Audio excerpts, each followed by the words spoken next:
noises that both teams heard during our investigation.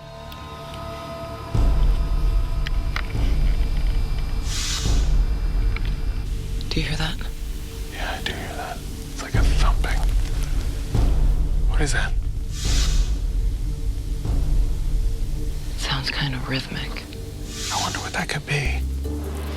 Well, it's interesting. You can definitely hear what sounds like drums. Right. I think when it comes down to it, you need to remember that this is a very large desert, and you're filming at night, so there's the whole sound refraction issue, which sound travels much further at night than during the day. Yeah, as the heat of the day rises, it creates a ceiling, and so instead of sound bouncing off the ground and going into the sky, it just continues. It may be that we are hearing reverberations here from somewhere else in the desert. Yeah, very possible, especially when it comes down to a bassy sound like a drum. It's just going to go that much further. Having dismissed the drumming, we turn to our thermal footage. The signature below the floorboards proved too inconclusive to analyze, so we turn to our most compelling evidence. I'd love to have you guys just take a look at this and react to it and let me know what you think. Okay.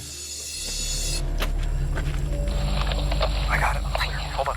Do you see it? Whoa!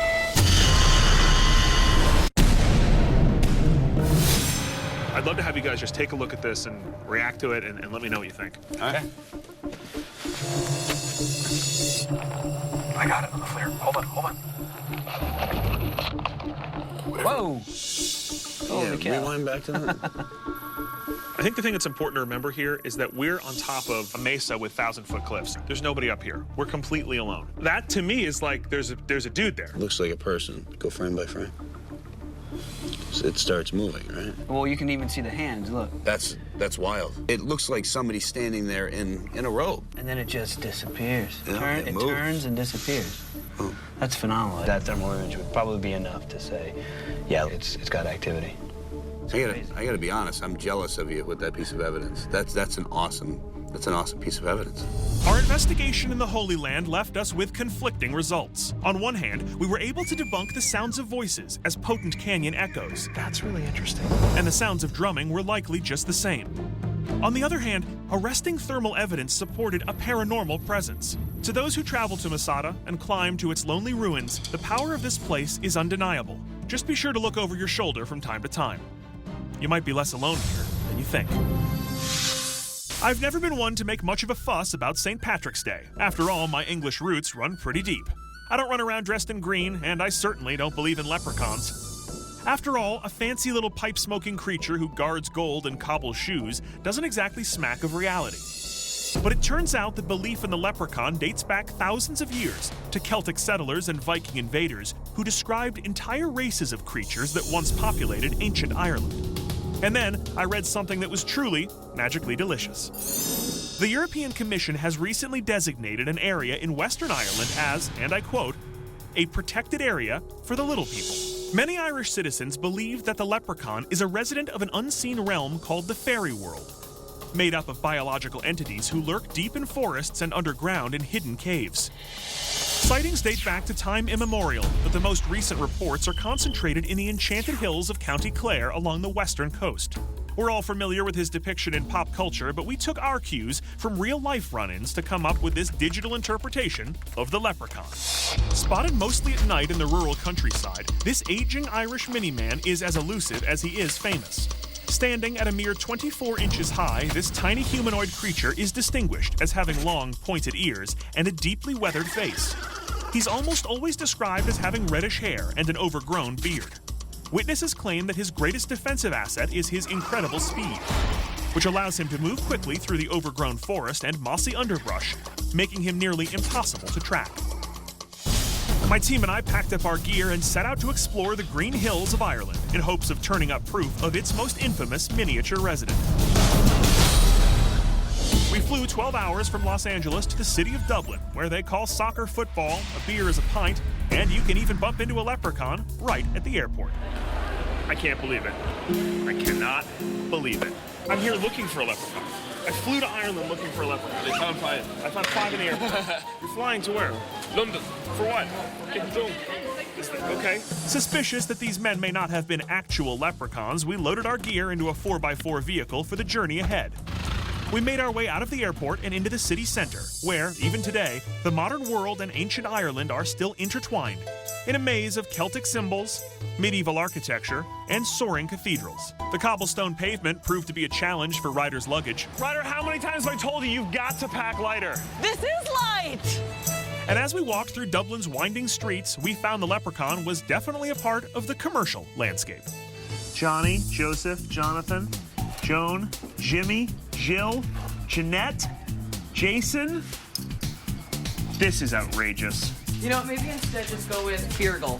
I don't want to be Feargal. Come here often? I'm from here. So the key is we want to blend in with the locals. Mesh right in. Strolling the streets in our new Irish fashions, we were feeling confident that we were running under the radar. And we made our way to meet up with our first interview, resident folklorist Johnny Daly. Well, tell me a little bit about how the leprechaun fits into ancient Irish folklore. The beliefs in this other world, in this underworld, in this fairy world, it existed in many ancient folk societies. But with the arrival of the Roman Empire, these old pagan beliefs were pushed aside and suppressed. Do you think the earliest people who came to Ireland were having some sort of physical encounters with something biological and had to sort of put a name to it? That's the question, isn't it? Is it our imagination or is it real? Do you talk to people who have had experiences with this world, they believe it's very real to them. If I'm going to find a leprechaun, I need to do what? Your best time is to be out there at night time, Out at night. around glens, ditches, caves. Be open to it. And what about having a few pints? Well, having a few pints will probably make you a lot more open to it, definitely. Great. You'll be open to seeing loads of different So I should be drinking. Ryder, can you start making a list, please? Sure. Case of whiskey? Case Taste of whiskey. And how many beers would you? Oh, a good keg should do them fine. keg. Kegs. Johnny assured us that no amount of alcohol would reveal the leprechaun here in Dublin. We'd need to travel to the distant and rural town of Doolin, where leprechauns and fairies are spotted frequently. Our drive would take us more than 200 miles clear across country to the far western reaches of Ireland. On the way, I identified the most difficult job in Ireland, meteorologist. It was sunny 10 seconds ago, and now it's hailing. Ireland, get your act together. Our cross-country road trip felt like a journey back in time. Mile after mile, Ireland's magnificent rolling countryside seemed like something out of a fairy tale. And it wasn't hard to imagine why people here believe this land is enchanted. Listen, I'm no leprechaun expert, but pretty much we should just head towards the end of that rainbow, right? Absolutely. Wait, you're sure you're not an expert? I'm becoming it. I'm getting it. Nearing our destination, we stopped to talk with lifelong resident Kevin Woods, who says he had a recent close encounter with the leprechaun. What did you see? I saw three little people sitting on a rock. And it was 11 o'clock in the morning. I was totally transfixed. I couldn't move. They were about so high, maybe 12, 14, 15 inches high. News of Kevin's sighting traveled all the way to the executive branch of Ireland's government, and astonishingly, they took the news very seriously. We got word about 6 weeks ago that this area has been designated as an area of special protection. A special protection for the little people, so there'll be no development, there'll be no more cutting of trees and destroying the whole environment here for these people. And if I'm looking for a leprechaun, do you think it's possible for me to see one? I think it's possible, yeah, if you open your eyes. You look anywhere that is in this area because the evidence is here that they are here. Next, we heard about a pub owner who claims to have the bones of a leprechaun on display in his bar. Now this I had to see. There it is. Leprechaun bones. Mickey, the pub's owner, proudly unlocked the case to his prized possession. Do you think those are leprechaun bones? Oh, God, well, I wouldn't want to dispute it because I'd be afraid to. Right, of course. And have you ever thought about having the bones tested to see what they really are? Oh, that'd be bad luck. No. So that's a no. That'd be a no. I photographed the bones for later analysis in Los Angeles. I was disappointed that we couldn't take a sample, so I did what seemed natural and drowned my sorrows over a pint with my crew. So the leprechaun. We were told that if we were going to find a leprechaun, we were going to need to drink. That was actually what they said to us. This is work right now. This is research. Not yet. Research. First beer Rex.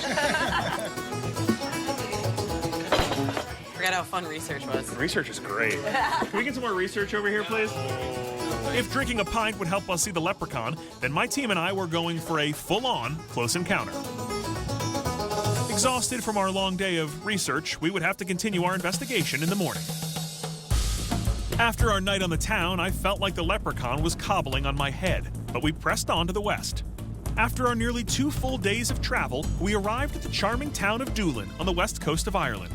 Here, the country ends abruptly at the 700-foot tall cliffs of Moher.